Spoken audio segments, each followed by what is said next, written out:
Bé, en aquest vídeo tractarem sobre l'actualitat del mes de juliol. No és una actualitat molt actualitzada, ja que les 2 o 3 primeres setmanes de juliol he estat de vacances i no he pogut passar l'actualitat, però bé, faré el possible. Pel que fa referència a fets geogràfics, tenim que hi ha un incendi que crema el magatzem de Rifacli, al Montblanc. L'incendi de la Conca de Barberà i l'Anoia ha cremat 1.700 hectàrees. Hi ha 33 nous indrets que ja són Patrimoni Mundial de la UNESCO. Madrid, per exemple, hi suma el Passeig del Prado. Uruguai té l'església de l'Atlàntida, de l'enginyer Eladio Dieste.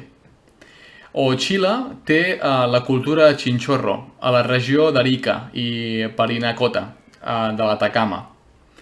A Tarragona ja es pot anar amb gos a la platja del Miracle.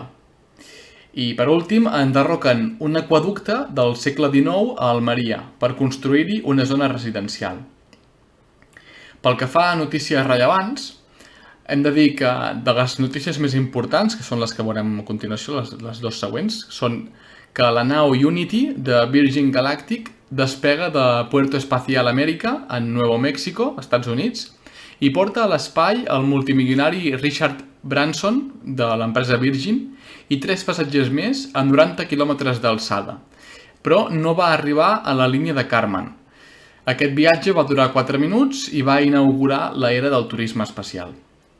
Seguidament tindríem la nau New Shepard de Blue Origin, que va despegar de Van Horn, a Texas, i va portar a l'espai a Jeff Bezos, el propietari d'Amazon, i 3 passatgers més, que un és el passatger més jove del món a l'espai i l'altre és una dona d'uns 70 i escaig anys, no recordo ara, que la NASA no la va voler portar a l'espai en el seu moment perquè era una dona. Van arribar a més de 100 quilòmetres d'alçada i el viatge va durar uns 11 minuts. També tenim que Nestlé i Mars retiren lots de gelats per presència d'un element cancerigen, que és l'òxid d'etilè. També es resol l'assassinat d'una nena de 32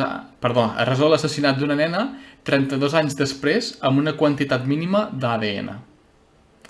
Una notícia important també per aquí és que el MACBA presenta a Elvira Diangani com a nova directora.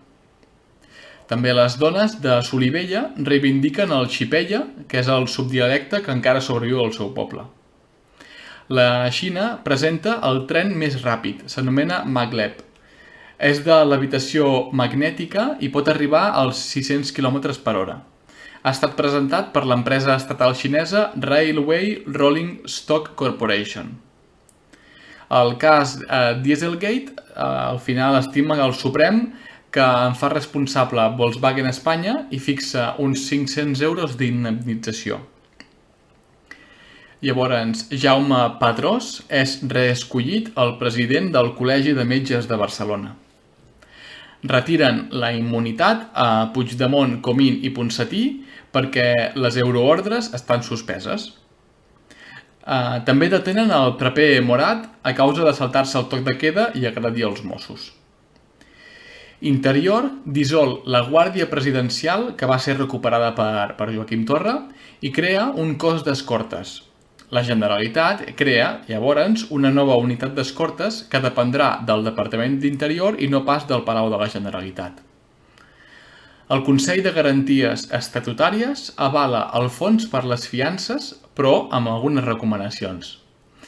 I per últim, Deliveroo diu que marxa d'Espanya dies abans que entri en vigor la llei Rider. Pel que fa a esports, Simone Biles renuncia a defensar el títol olímpic individual. Paula Badosa abandona els Jocs Olímpics per un cop de calor.